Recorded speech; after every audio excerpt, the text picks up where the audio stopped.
Yeah, but without wasting further time, you may have noticed that the title changed slightly. I'm not going to speak about credit-based regulation only, but more broadly about the social credit system and its legality. The project was born when I realized that, maybe unsurprisingly, the most meticulous analysis of social credit and social credit practices can be found in Chinese legal scholarship, so in Chinese local legal scholarship. So at the same time, barely any English language literature ever really engages with that, which is of course due to the language barrier on the one hand, and perhaps also to the common assumption that this very highly harmonized debate in China cannot produce useful legality analysis. But in this paper, Bjorn, who is also my PhD supervisor, and me, we tried to demonstrate that the Chinese legal debate holds crucial findings on the legality of social credit practices, as well as very creative suggestions to bring them in line with the law.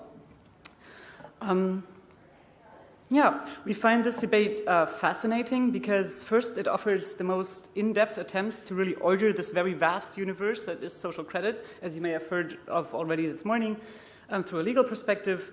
These debate discussants, they raise very crucial questions, like things like, is this large-scale data gathering and putting it all into like social credit files, is that infringing on privacy rights? Is shaming a form of formal administrative punishment, and how to deal with that, how to define trustworthiness, and so on and so forth. Secondly, much indicates that this legal debate impacts the ongoing legislation on the social credit system. So the most recent update, there was an informal draft, you might have looked at it, of a social credit law being put out just in the end of last year. And as far as we know, social credit law is also on the National People's Congress to-do list. So there is much that indicates that this debate is also very instrumental to the way social credit law is going to develop. So for the review, we looked at 89 pieces of Chinese legal scholarship that discuss the social credit system. As Chinese legal scholarship, here we define work that is produced under the auspices of the PRC, so that is institutions in the mainland, Hong Kong, Macau, but not Taiwan, by scholars who work as researchers of law. In the interest of time, let's skip to the more juicy parts. So as you might have heard already, the social credit system is of course a very, very vast project. It has proven useful to divide this whole chaos that is social credit into 3 pillars, and I'm using a little bit of Jeremy Dom's structure here. So first, the credit reporting industry, which is very young in China and significantly pushed forward and developed under social credit system policies. It includes commercial pilot projects like Sesame Credit by Alibaba, among others. So the second pillar, which is of most interest to us and to the legal scholars here, is the regulatory arm of social credit. So the application of social credit tools in the work of regulatory agencies, especially in corporate regulation. Here we find most of the blacklist programs, for example, the list of the companies that fail to pay wages to migrant workers. But also this arm comprises lists that are administered by courts of persons who did not fulfill a court judgment, a civil judgment.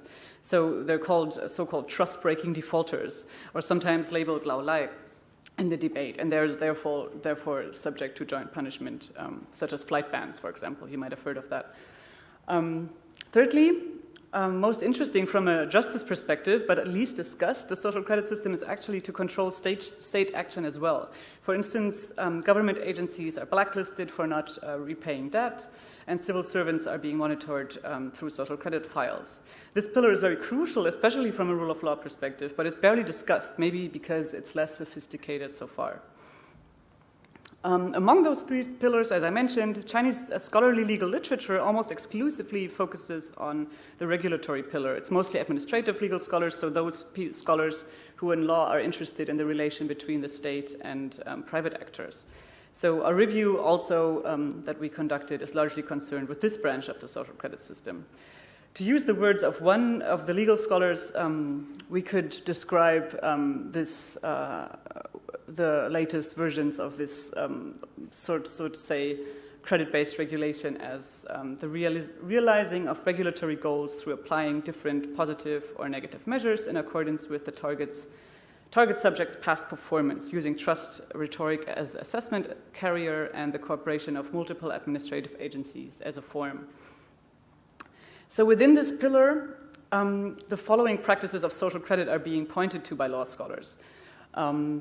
First, that would be the disclosure of blacklists and unfavorable credit information to achieve a shaming effect or to achieve what might be called reputational regulation, so to impact a third party's assessment of a person or a company, and to exert public pressure on them to better comply with the laws.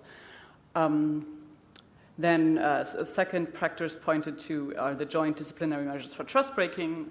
Maybe you've heard of them already. So state agencies under the social credit system and other organizations too, party organizations too, they join forces to use measures within their regulatory toolkits on entities that have violated laws in other agencies' fields of responsibilities. So this is, for example, how you get, I'm going to get to that later. I don't want to go too far. Another thing another social credit practice that's been pointed to is credit-based regulation, which initially I wanted to talk about only because it's so interesting, but technically, and it's also, I think, the future of social credit, but technically it's one of the parts that they talk about, and it's about profiling and assessing regulatory subjects with regard to their trustworthiness. And with increasing while it's growing more and more sophisticated, this term regulation by credit is applied in policy documents and the legal debate to discuss trust assessment-based practices of public regulation. So regulation by credit has, in the eyes of many of our discussants that we've looked through, come to reform administrative enforcement overall. The final point that's been pointed to in the debate is, of course, the massive collection and exchange of data, personal data, as well as other kinds of data held by state agencies across all fields on a legal person's or a corporate person's legal compliance. So this kind of information is collected in social credit files on different levels, also on a central level platform. So this obviously is a huge, there's a big data movement going on behind the scenes, which we don't see much about, or can, at least without doing proper field work, not really look into in depth, but we know that there's several problems with this, making these data compatible, getting state agencies to actually share the data, and so on and so forth. So in the following, I'll just present the main points that scholars pointed out in terms of legality of these practices. As to the first one, as I just mentioned, the SES depends most crucially on mechanisms for collecting, using, and sharing credit information, social credit information. In the name of the social credit system, administrative agencies and private actors collect this information, process it into different kinds of profiles, and share it with a central credit information platform.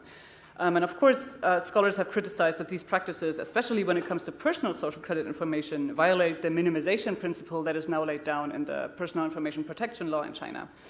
And it also is laid down actually in some of the local social credit regulation. Could go into this forever, but let's move on. Another point that's being pointed to is that for most part, social credit information is collected without retrieving any kind of consent from the persons concerned. This, of course, pertains mainly to individuals, not corporations.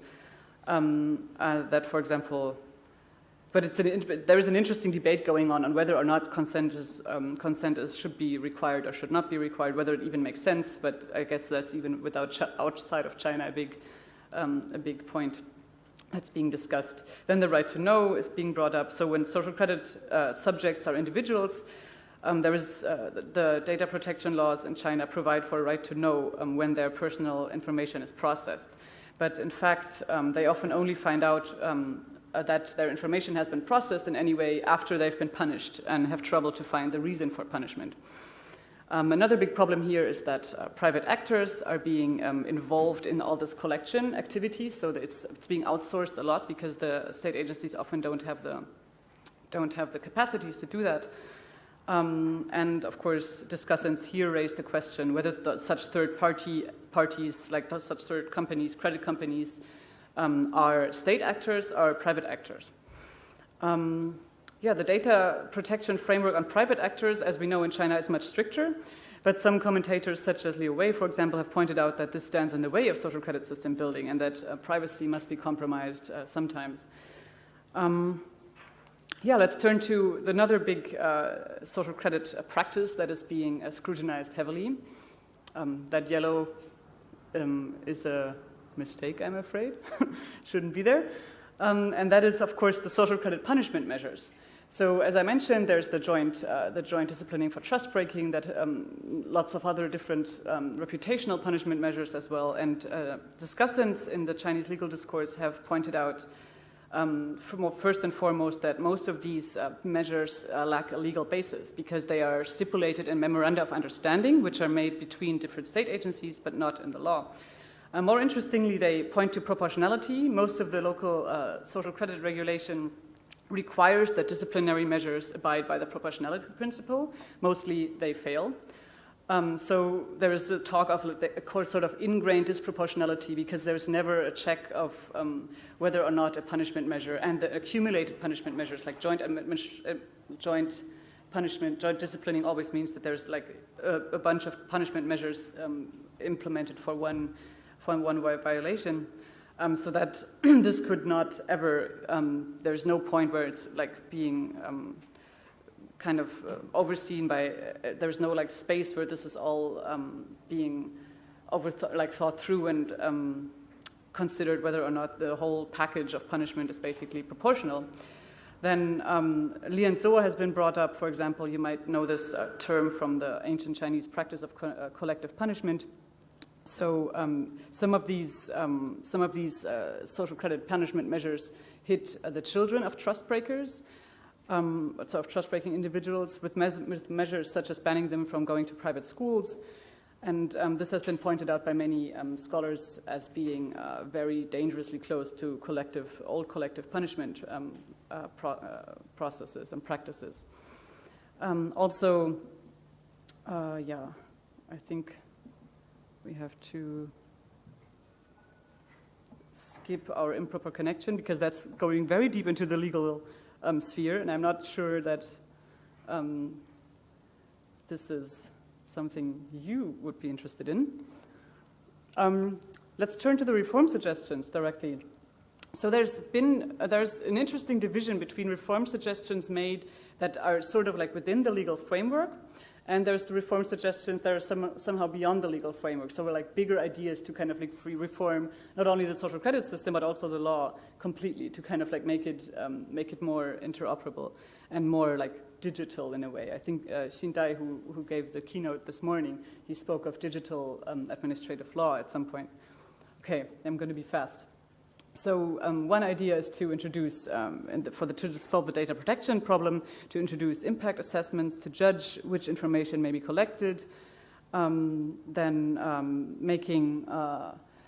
then of course formalizing social credit disciplinary measures in the administrative punishment law. This is mainly to make them subject to procedures, to administrative punishment procedures, so they would have to notify the subject in advance. They would have to give them possibility to object and so on and so forth, what the administrative punishment laws requires, which is currently happening outside.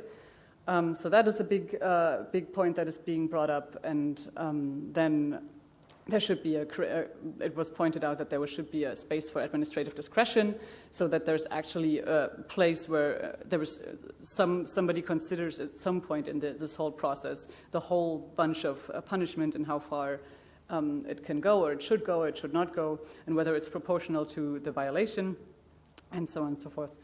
But the more interesting suggestions that are being made are beyond the legal framework. So there's very wild ideas that, for example, Shen Kui here suggests to introduce. Liu Junhai suggests to introduce a fourth type of liability, which he calls credit liability. So in addition to criminal liability, administrative liability, and civil liability, which we have in the law normally, to build like sort of a social credit, like a legal system within the legal system for social credit only, which is sort of situated below like criminal law, administrative law, and then basically social credit law. That's a very interesting idea and would completely, obviously, give maybe some sort of Chinese characteristics to the socialist legal system with Chinese characteristics, which we're always looking for.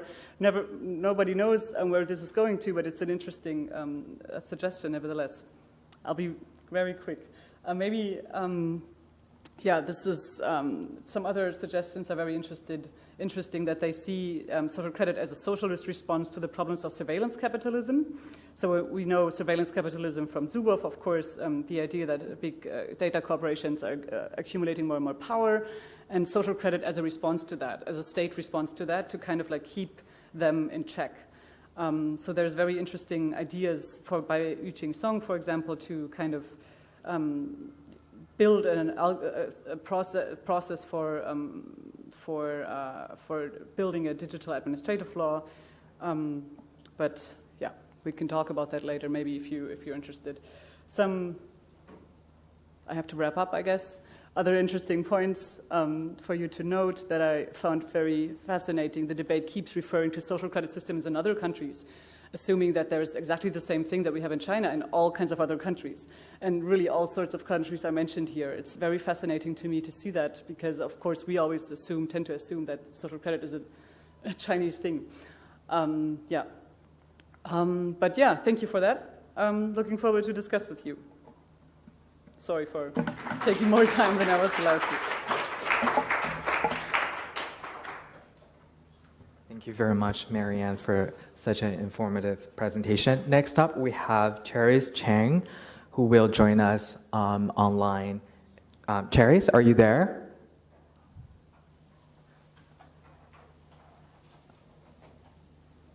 Hi. Hello.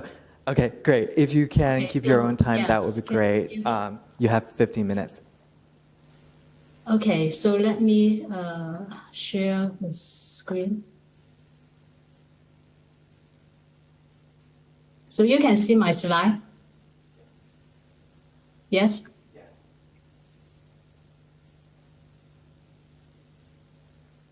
Yes, well, I assume you can see my screen.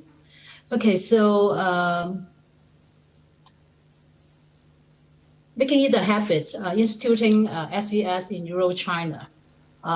So my research question in this paper is how is SES implemented in villages? So how do the local officials actually execute the SES? And why are some villages more successful than others in implementing the SES, and how to explain the variation? Okay, so that's the focus of this paper. So the data draw on more than 2 years ethnographic research in 5 villages in a township, I call it J Township in East China. And I hired 2 research assistants, and altogether over 130 interviews were conducted. And we also did participant observations of over 300 hours, observing 129 like occasions, like events or activities. The observed events include volunteering activities, the credit meetings of credit councils, the working routines in the credit offices, and the interactions between the SES executors and villages. And the interviewees include the policymakers of the SES, the local executors, and the ordinary villages. So I will present just 2 key findings in this, within this 10 minutes. So first, we find that the execution of the SES in rural China, in where we study, went through some changes over time. Actually, from at the beginning, so it started in 2015. And so from 2015 to 2018, in that initial 3 years, the execution was a kind of unofficial and a bit messy stage. But the model is mainly based on mutual help model. And then later on, we will see that it's actually the mutual help model changed to become like a volunteering model. So at the beginning, they emphasized good people, good deed, like 好人好事. So that rationale was to boost people's moral quality and their integrity and honesty. And so people who got reward was like, they pick up lost articles and return them to authorities, or they help people who are in need.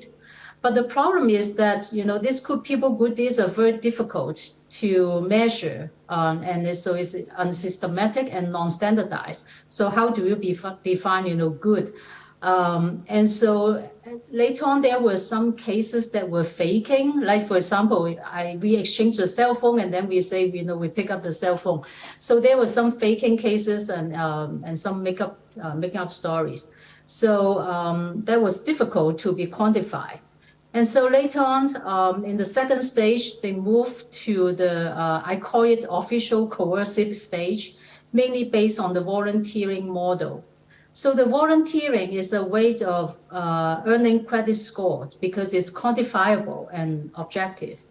And it's coercive in the sense that, in villages, they usually receive some welfare benefits at the end of the year, like they were given some rice, meat, or fish, before the Chinese New Year or in other festivals, like the Dragon Boat Festival or Mid-Autumn festivals. So in the past, these were given universally, but with this SES, they make it a requirement that you need to earn certain score in order to get those benefits. And so now it became coercive to participate in this SES. And so the universal benefit, welfare benefit, was replaced by the score rewarding benefit. And the official scoring scheme is like, everyone has a 1,000 point as the base.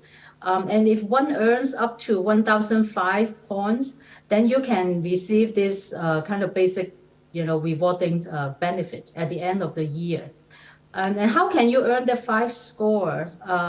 So for every 4 hours of volunteering service, you get 1 credit score. So in other words, if one works for volunteered for 20 hours in total per year, then you can get that 5 score. And then at the end of the year, you will be able to receive those benefits. Now the scores were all inputted by hand by the SES, the local SES officers. And so they were not like generate, there was no automatic schemes. So all the calculated by, they recorded by hand, but of course they also inputted into the computer. And then for the incentives for the local or the ordinary villagers to participate was mainly the material benefits that they can receive at the end of the year. For some villages, they offer cash reward for those who have a higher score. Like, they have a scale. If your score exceeds certain points, then you can get some cash reward. And another factor is the face savings. So the local, cultural etiquette of the issue of face. Because if you do not receive any benefits, that means, your score is not up to the requirement. And also they publicly post, the scores of each household. And so it will be a sign of, losing face if you don't receive anything, because in the village, everyone will know whether you receive some benefits or not. And so in this stage, especially at the beginning, it was involuntary. In our interviews with ordinary villagers, a lot of them were feeling that it was being forced. They have no other choice but just have to participate in serving as volunteers. Now the volunteering works includes like working in the fields, cooking for the elderly, doing some laundry or haircut service, cleaning the street. And so they actually save the money because of this volunteering work. They don't have to hire someone to clean the street. And so all this were performed by volunteers. Now for some villages, the scheme were kind of successful in the sense that they were able to transform the involuntary coercive part into something like a habit. And so volunteering schemes in some villages were institutionalized. And then earning credit scores or participating in SES have become a habit of villagers. So they already got used to it.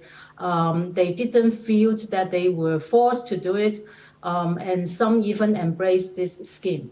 Among the villages that I study, Village D is an example of achieving this institutionalized habitual stage. And they institutionalized the volunteering service by setting up 12 volunteering teams. And then they were highly specialized. So each team actually specialized in one specific task.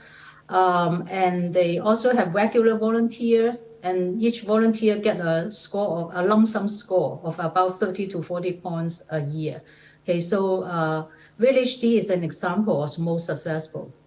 And so next, I want to explain the variation among the villages. So Village D was the most successful one in terms of the level of participation in SES and the acceptance of the SES by the local villagers.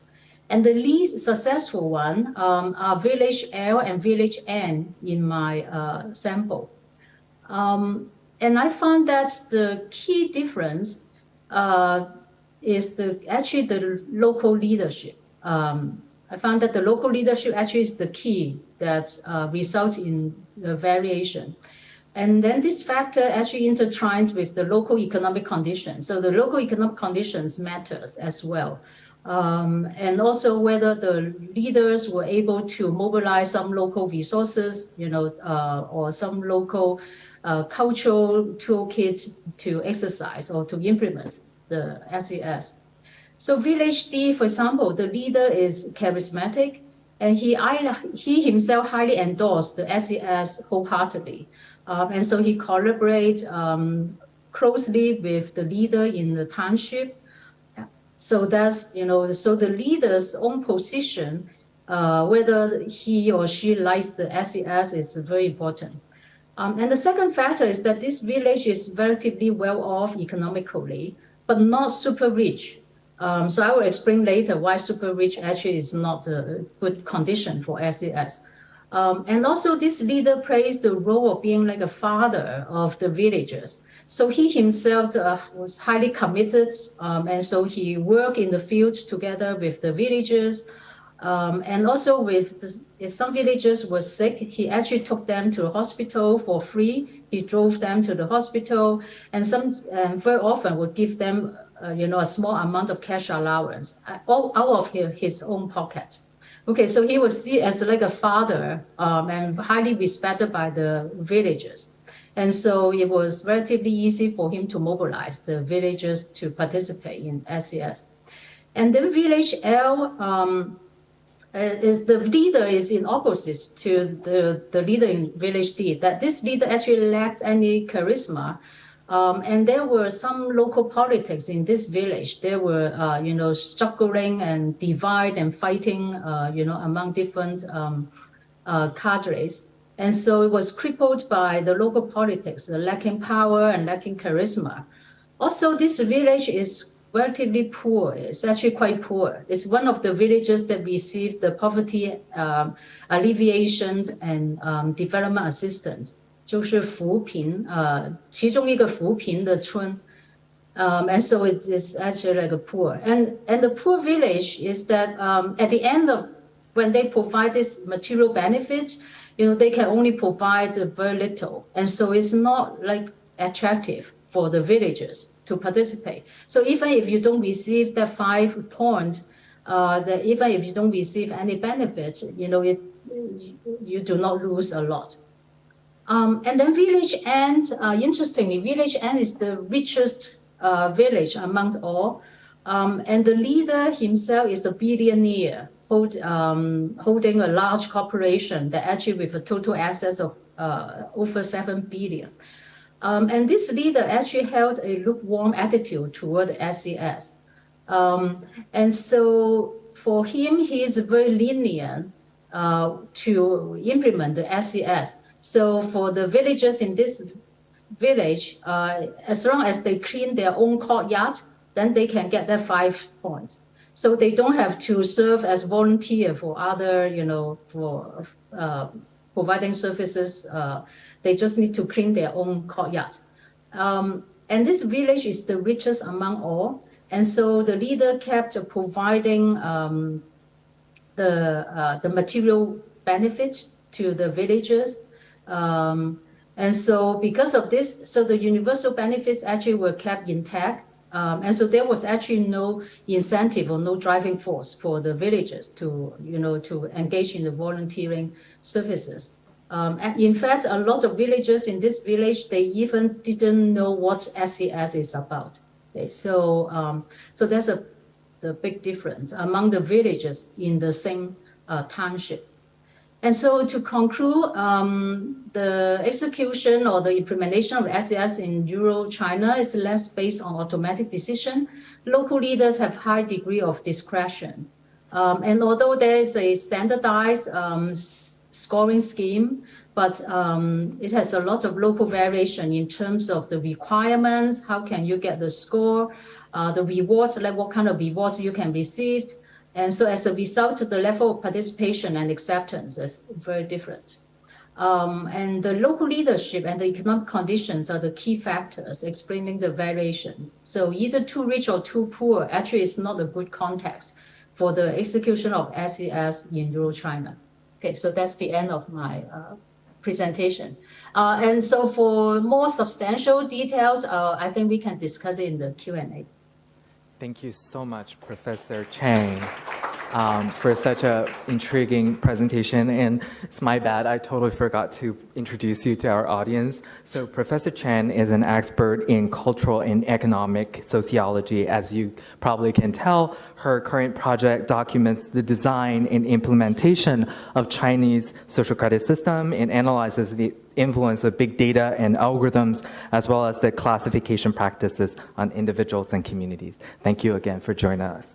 And at last, we have our final presentation for this panel, brought to you by Wilfred, Wang, and his team. And it's called Automating Moral Governance, a case study of data scoring system in rural China. Okay, the floor is yours. Thank you. Okay. Hi, everyone. My name is Wilfred Wang.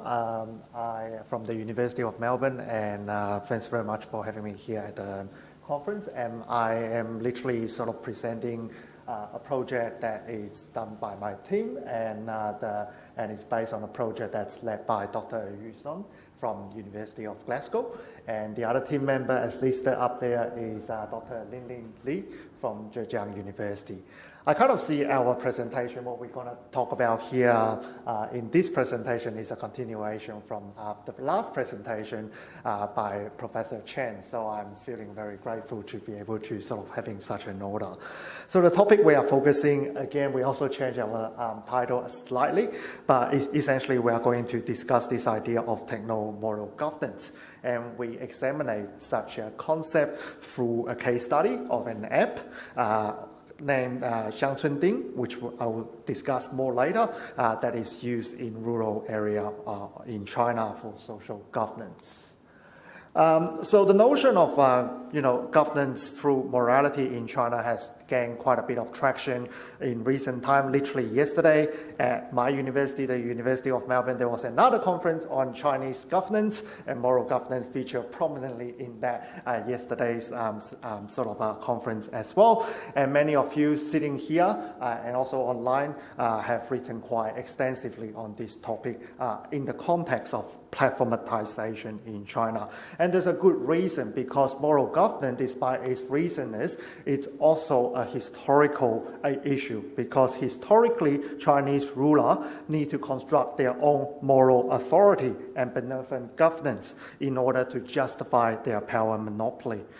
They do so by shoring up the social morality of the population, the people, and also embed the kind of state-preferred version of morality into the practice and routine of everyday life. So the development of technology and platform media in particular have certainly changed the game. Although when internet first arrived, many thought that the technology will challenge the Chinese government's power authority. But I think you would agree with me here that over the past few years, past decade in particular, recent research have actually indicated the otherwise, that the government actually have been quite actively learn about the technology themselves and harnessing, exploiting the platform's power for their own political governance interests to build up the social morality in Chinese society that favor their own, I guess, ideological vision. Right. Oh, yes, sorry. Yep, that's it. So the rise of China's techno-moral governance is closely linked to the project of digital civilization and the social political discourse of Wang, which refers to the set of so-called socially acceptable behavior that demonstrates one's spiritual, material, political, and even ecological civility. Digital civilization then refers to a strategic approach of governance, which involves deploying new digital technology to nudge Chinese people to become moral citizens and good consumers who will act and behave in a way that is preferred and endorsed by the state. So digital technology have indeed transformed the conceptual and technical aspect of governance in China. The platformatization of moral governance is not mere about moving, discursive political rhetoric and words and representation into an online space. Instead, platform media offer new techniques to materialize those rules, those regulations into visible practices, behavior, and rewards/punishment, as we have seen in previous presentation of moral governance. So techno-moral governance is what we call operative rather than symbolic.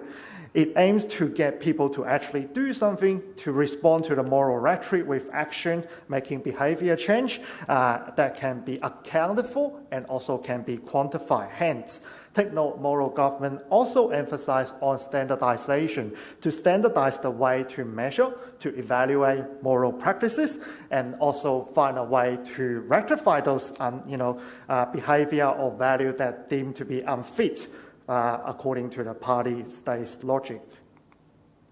So to bring things together, techno-moral government that we sort of draw on and develop in this paper operate on two intertwining mechanisms. One is about the constant monitoring, maximization, monitoring, and data collection to evaluate and developing the scoring and ranking system of citizens, public, and even their private life. And which, in order to do the second, which is to deploy the digital technology to provide public utility and determine social needs. So drawing on this conceptual intervention of techno-moral government, our team started a project that examined the application called Shun-thing, which is an app installed on mobile phone and used in rural area in Zhejiang province, which is southeast of China. Specifically, we hope to gain better understanding of the state's material arrangement in reshaping the social infrastructure of moral governance through studying how it uses these apps. So by focusing on rural China, we hope to complement existing literature which tend to have a greater focus on the experience of urban China. Further, having a rural town as the site of digital governance and techno-moral governance, we contend that rural China embody many of those social moral principles of the Chinese society, so much so that I personally would argue that the Chinese state has actually been exploiting those moral cultural dynamics in rural China to build up its political strategy and practice and then apply across the country. So essentially, that's kind of, as you can see, a bit of a little bit further about the app, our case study. So essentially, the Shun-thing app is an app for citizen scoring system. It's a platform that is administrated, interestingly, by two players. The first player is the government of Zhejiang, which is the county that administrated, that implemented these apps. And also the other player is Alibaba, which is the corporation that many of us know about its e-commerce practices. So know that this county we focus on Zhejiang is a testing site for this app. So I think the bigger ambition is to, if that's successful, the whole app will be implemented across Zhejiang province. So if from a local county to a provincial kind of scale. So while Shun-thing was the platform 丁公分, so it's a bit of jargon. Don't worry if we can't really follow here, but literally they got a different name for the scoring system itself that's embedded in this platform, which means something a little bit like what we mentioned earlier in the previous presentation, doing good things, and then therefore you get a good virtual.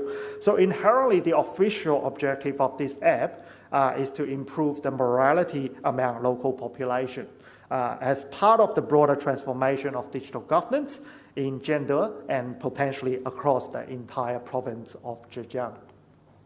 So from April 2021 to July 2021, my colleagues, Dr. Shun and Dr. Li, not myself because I couldn't enter China during that time, due to COVID. So they conducted, so I pretend I conducted. We conducted a fieldwork about the deployment of this Ding app system inserted in the Shun-thing app twice in the village at gender, and then to understand the process of digital infrastructure building and its consequence of governing practices. And if you wonder what I was doing, I got the luxury of reading all the data and finding. So that was my part, the best part in research. And during different stage of the fieldwork, we have interviewed 16 people in total, including 2, I guess, the county official in charge of the program and 14 grassroots village cadets from 8 different villages. And in addition, we collect the relevant policy from the government, also national policy about the relevant kind of digitization of governance to complement our observation and interview. And then the second phase of our fieldwork, we conducted 5 focus groups with villagers from 5 different villages in Gender County. We invited 8 to 10 villages as participants for each of them to learn about the governing practices of this app. But also importantly, we didn't only talk to them, but we also asked the villagers to, I guess, walk the app through with us, so show us, how things sort of operated by opening their app to, in this case, Dr. Shun and Dr. Li. So there are some interesting findings, and I will keep it rather descriptive here, but here is a list of criteria of moral assessment that got built into the app itself. And there are some very interesting examples. I tend to highlight them in red for us. So some of them are extremely personal. So don't spoil your children. For example, if you spoil your children, you lose some score, right? And also you need to make sure that you divide your waste, rubbish, classify them in a kind of environmental way. But also the interesting thing is also there's quite a bit of emphasis on no-scale jumping reporting.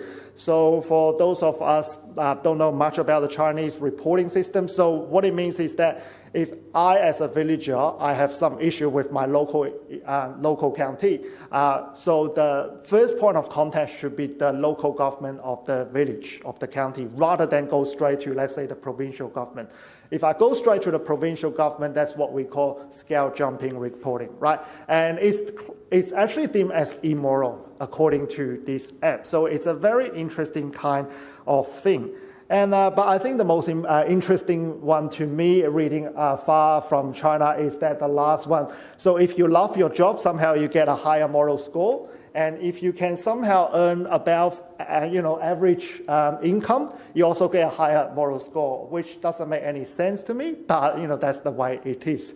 So it's a very interesting kind of intertwining between private, personal, but also a lot of issues that, to me, is kind of outside the personal control of any individual participating into the app, but nonetheless fulfilling the social economic purpose of the local government of gender. Because obviously, if overall the county have a higher income, that's better. That seems the government are doing the good job.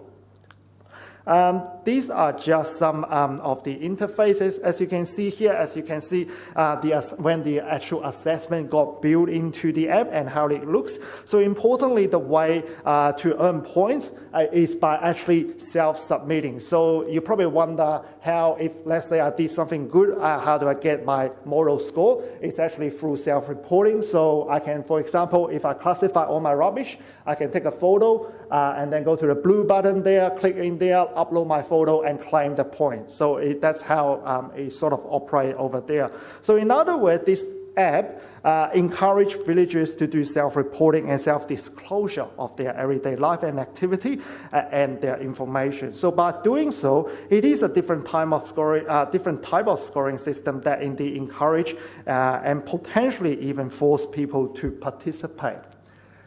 And why do I say it's potential forcing, or at least making people feel imperative that they have to participate? Again, it's something mentioned by Professor Chen in her presentation about face, because in a rural China setting, it's a very small, close kind of network society that literally people knows each other if you are living in the same village. So every month, the app will actually make a publication of the ranking of the entire villages. So all the participants will be ranked, and then such a ranking will be made publicly available and accessible on a monthly basis. So essentially, I can tell if my next door neighbor has been doing the good things or not. If they rank extremely low, it doesn't look good. And likewise, it's about face. It's about this kind of face saving. So it sort of gives having that cultural imperative there to force people to participate into this, if you like, the kind of a village scale surveillance and also data collection system.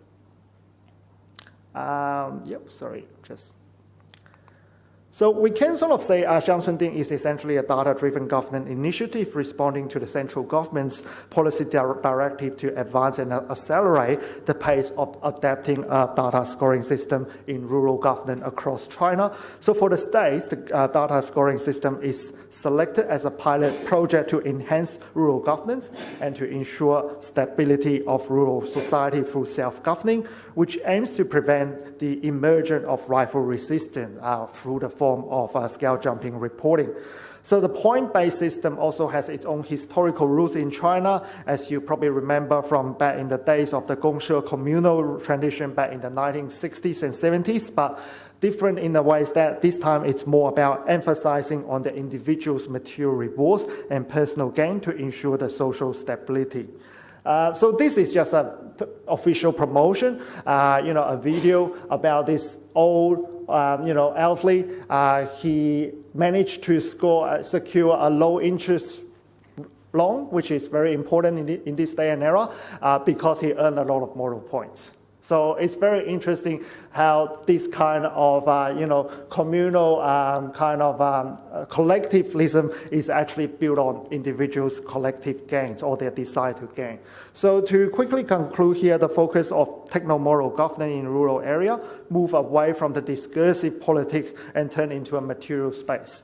So we see Shun-thing app as an everyday infrastructure that transforms morality into material resources to meet the social needs and personal desire of the everyday life. The app has afforded moral governance to achieve through resource distribution and redistribution and managing villagers' material needs as an effective way to regulate, to standardize, and assess their everyday practice, behavior, and value. So I will stop here. Thank you very much for your attention.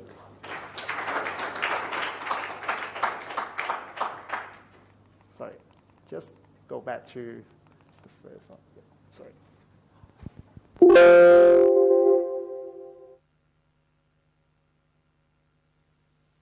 Yeah, please move here. Thank you very much, Wilfred, from the University of Melbourne, and his research focuses on data and algorithmic governance and biopolitics of aging, diasporic media, digital geography, and China. And now I would like to really open the floor to you. If you have any questions or comments for any of our presenters, please raise your hand. Okay. Yeah.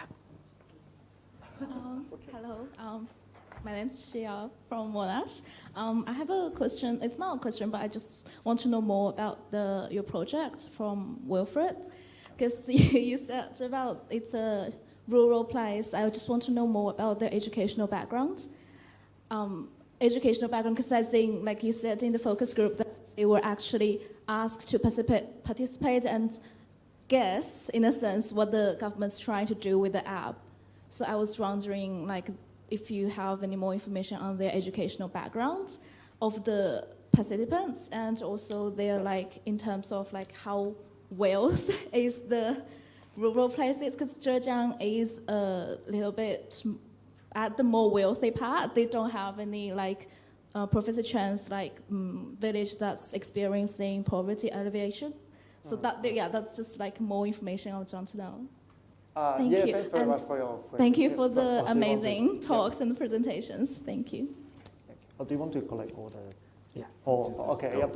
Just be very quick because to be honest, I don't have all the information for you here. Obviously, I didn't participate directly to all the interview there, but I can get back to you with the educational background.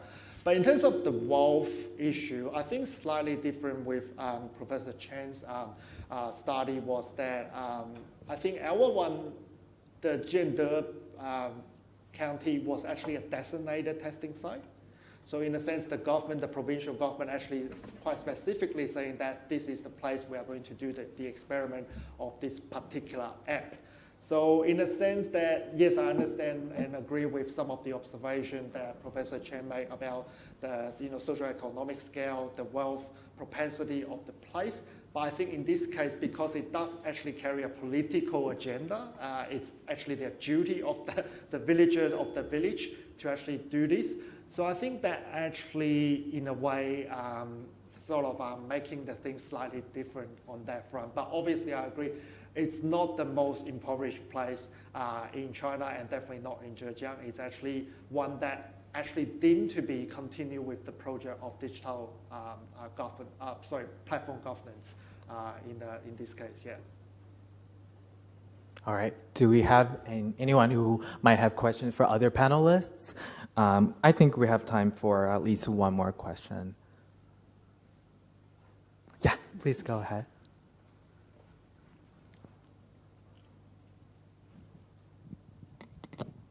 Thank you. These were all really great.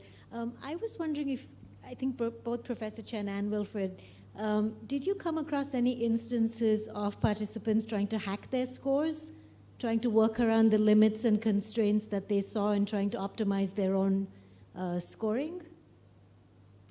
Professor Chen. Yeah, Professor Chen, do you want to respond first? Yeah, certainly. There were a lot of strategies, how to maximize their scores. But like for the volunteering, it's actually quite straightforward. So it's mainly about, working for serving as a volunteer. But because as one family can be seen as a unit. And so what they do is usually the females participate more because actually they can earn the score for their husband or for their son who's actually working outside. And so if they don't have time to participate, then actually their family member could earn the score for other family members. And so, yeah, and another strategy is like what kind of work that some volunteer would consider as a good deal and some consider as more demanding and difficult. And so, so of course there were also, things related to, guanxi. So for some village, maybe, how they assigned the volunteering work were less transparent than others. And some villages are very transparent and seen as relatively fair. So have this kind of, concern. Yes. Yeah, I'll say the same thing. Like not hacking in a technical sense, but more as what, precisely maybe other family members, or even because it's a self-reporting one. So let's say I classify the rubbish, but what happened after the image was uploaded, you never know. But yeah, since it's having that monthly publication, so there's quite a bit of incentive. People trying to maximize their score because it's about face saving as well. Yeah. One more question over there.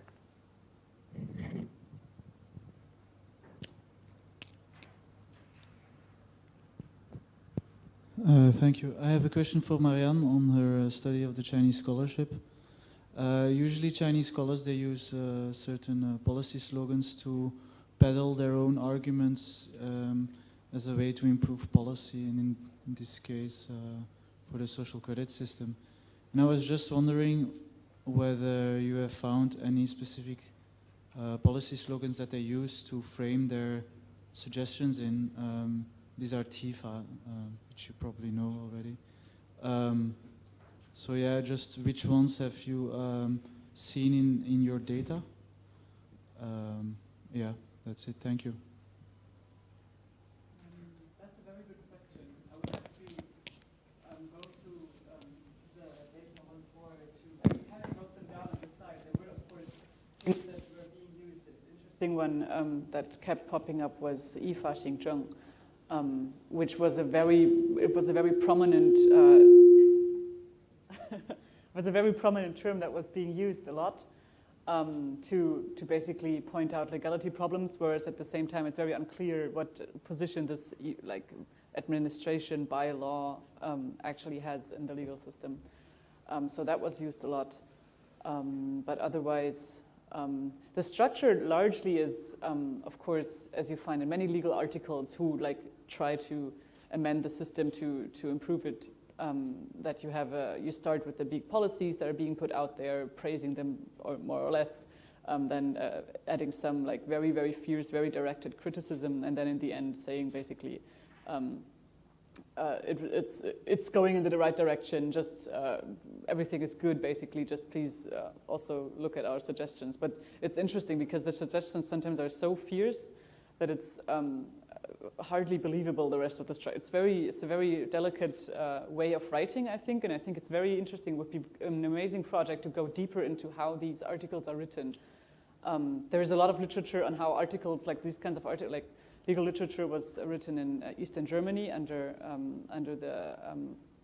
the socialist regime, basically. And I feel like maybe that would be interesting to see, and how far there's like similar structures. But I can't point to like direct slogans like this. But yeah, perfect starting point for a next research project. I don't know if I can abuse my talking already to ask a question as well.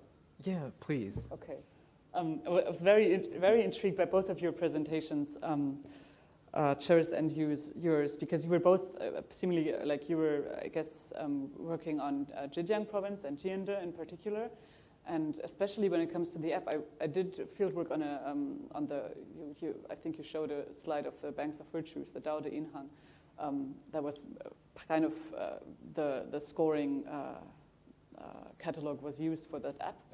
And I was wondering, because that app seemed to work, as you mentioned, only by self-reporting, and that Dao de Inhang they had before in Yangqiao village, it was, they were working through people reporting each other's good deeds, not bad deeds, but good deeds. Yeah.